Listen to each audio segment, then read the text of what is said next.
शुभ रात्रि। क्या हम वर्तमान में जो तकनीक हमारे पास है रेडी प्लेयर वन के असिस जैसा कुछ बना सकते हैं? तो यही सवाल जकरबर्ग ने भी पूछा और अब उनके पास प्रस्तुत करने के लिए अपडेट है। पैर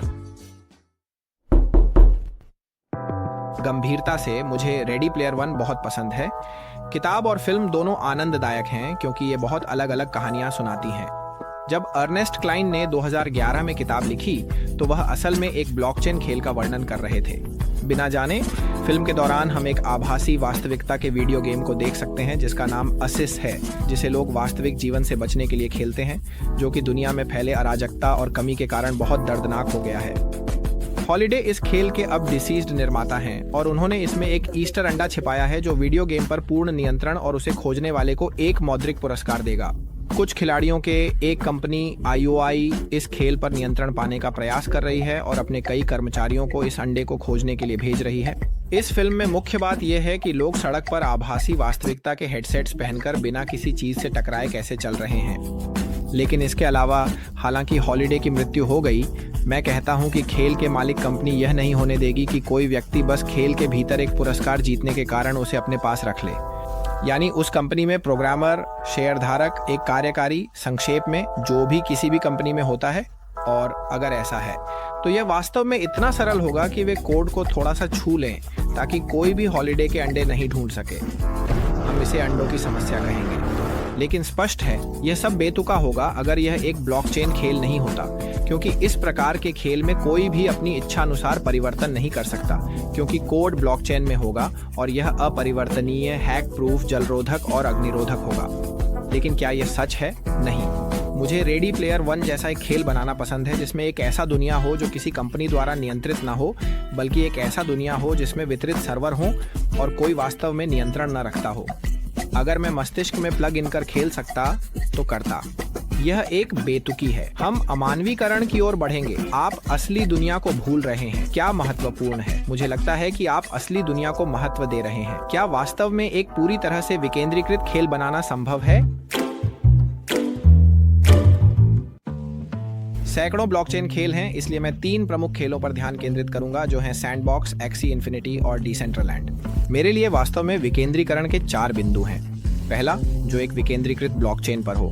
2, जो शासन की अनुमति दे, अर्थात कि स्वयं समुदाय तय करे कि परियोजना कहाँ जा रही है, कि वे मतदान कर सकें और ऐसा सब कुछ। फिर 3, कि उपयोगकर्ता स्वयं ही अपनी सामग्री को बनाए।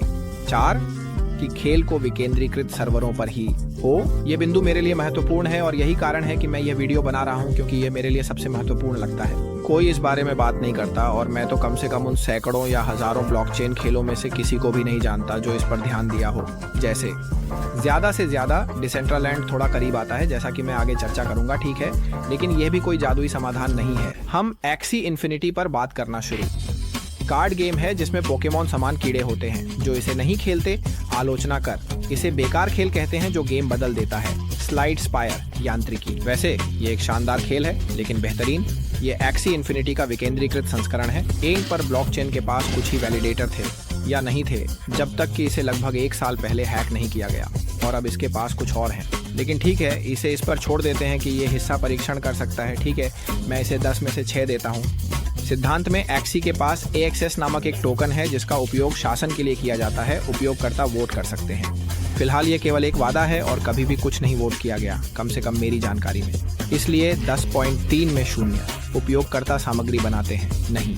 10.4 में 0 सजा के सर्वर, नहीं। 10 में 0। चलिए द सैंडबॉक्स की ओर बढ़ते हैं।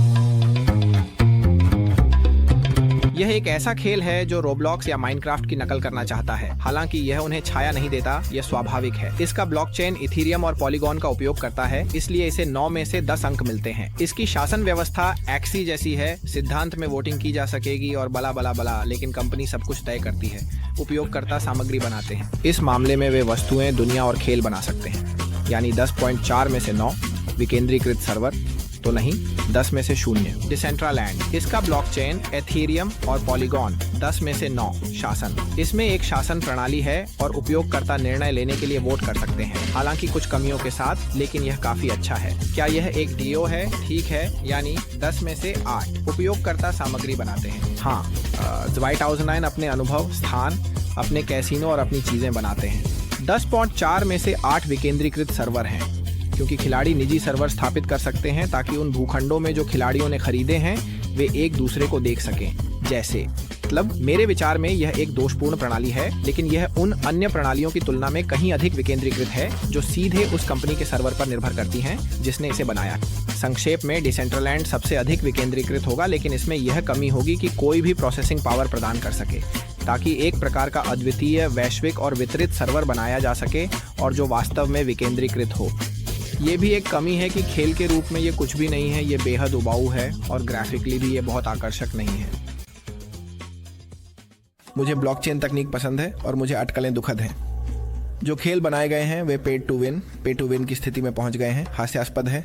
हमने कुछ नया नहीं बनाया है, ब्लॉकचेन उसी पर आधारित है, डीएनए पर है, हर कोशिका में जानकारी दोहराना ताकि संरक्षित किया जा सके, भले कुछ हिस्से खो जाएं। ये एक बेतुका ऊर्जा खर्च है। शायद प्रकृति ने इसे काम किया है और इसे बचत करना अच्छी तरह से पता है। ब्लॉकचेन तकनीक हमें एक भ्रष्टाचार रहित दुनिया की ओर ले जा सकती है, जहां सार्वजनिक खाते सभी को दिखाई दे सकते हैं, मतदान पारदर्शी हो और बिना मध्यस्थों धोखाधड़ी की संभावना, बिना बिक्री अनुबंध हो। इसका एक नकारात्मक पहलू है क्योंकि सरकारें नागरिकों पर ऐसा नियंत्रण रख सकती हैं जैसा पहले कभी नहीं देखा गया, जैसा कि सीबीडीसी या राज्य की क्रिप्टो करेंसी के साथ होगा। वहां अंततः हमें असली जिंदगी में एक रेडी प्लेयर वन मिलेगा, कम से कम जिस हिस्से में यह डिस्टोपियन है। विकेंद्रीकृत खेल के सबसे करीब क्या है वर्तमान में?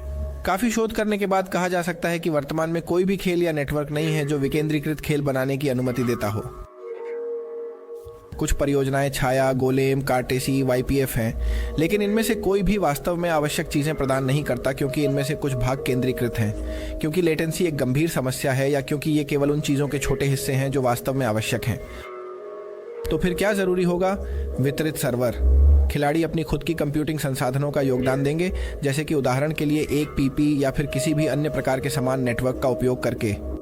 मान्यता पीपी एक वितरित सहमति तंत्र का उपयोग करेगा जहां नोड्स वास्तविक समय में खेल की क्रियाओं को मान्य करेंगे और नेटवर्क को ओवरलोड किए बिना। ब्लॉकचेन में डेटा, खेल की वस्तुएं और अर्थव्यवस्था ब्लॉकचेन में संग्रहित की जाएंगी और इस प्रकार आप जानते हैं कि कोई भी खिलाड़ी या कंपनी उन्हें हेरफेर नहीं कर सकती। और फिर शासन सामुदायिक होगा। समुदाय खेल के महत्वपूर्ण निर्णयों के लिए शासन टोकन का उपयोग करके मतदान करेगा जो सामान्य है। मुख्य चुनौती लेटेंसी को कम करना होगा। इसके लिए नोड्स के लिए एक स्वचालित प्रोत्साहन प्रणाली बनाई जा सकती है, यानी कम लेटेंसी वाले नोड्स को पैसे या टोकन या जो भी हो दिया जा सकता है।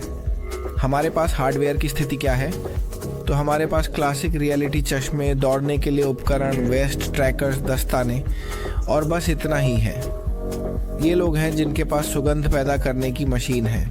ये सब मिलकर एक काफी अद्भुत अनुभव प्रदान कर सकता है और वास्तव में एक यूट्यूबर है जिसने इसे पहले ही आजमाया है। अगर आपको रुचि है तो मैं वीडियो का लिंक नीचे विवरण में छोड़ रहा हूँ। लेकिन मुझे वास्तव में लगता है कि एक ऐसे ब्रह्मांड में जीने के लिए मोड़ का बिंदु तब होगा जब हम सीधे अपने मस्तिष्क को मशीन से जोड़ेंगे।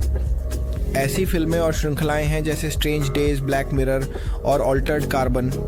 ये ऐसे संसारों को दर्शाता है जहाँ अन्य जीवन, अन्य लोगों की यादें अनुभव की जा सकती हैं। यहाँ तक कि हमारी चेतना को बादल में अपलोड करके अमर बनने की संभावना भी है। ठीक है, ये धीमी गति से चल रहा है और ऐसे उपकरण मौजूद हैं जो मस्तिष्क की तरंगों को पढ़ने में सक्षम हैं, हालांकि वे असंगत हैं। फिर ऐसी कंपनियां हैं न्यूरालिंक जो मस्तिष्क को डिकोड कर रही हैं ताकि इसे मशीन में भेजा जा सके। मस्तिष्क की सटीक पढ़ाई में समय लगेगा। मुझे नहीं लगता कि यह उतना समय लेगी जितना हम सोचते हैं। मुझे लगता है कि जो चीज़ बहुत अधिक समय लेगी वह विपरीत मामला होगा, यानी मस्तिष्क में संवेदनाएं, यादें या अनुभव डालने की क्षमता। मुझे लगता है कि यह वास्तव में मोड़ का बिंदु होगा और यदि भविष्य में इसे हासिल किया जाता है तो यह कई दुविधाएं खोलता है। अब यह केवल एक मैट्रिक्स के दरवाजे नहीं खोलता बल्कि एक स्व लगाए गए स्वैच्छिक मैट्रिक्स के लिए खोलता है ताकि निरंतर आनंद की एक और दुनिया में अस्तित्व का निर्णय लिया जा सके। इस पूरे वीडियो में असली सवाल ये होगा कि स्टॉक इमेजेस हमेशा स्लो मोशन में वास्तविकता में क्यों होती है?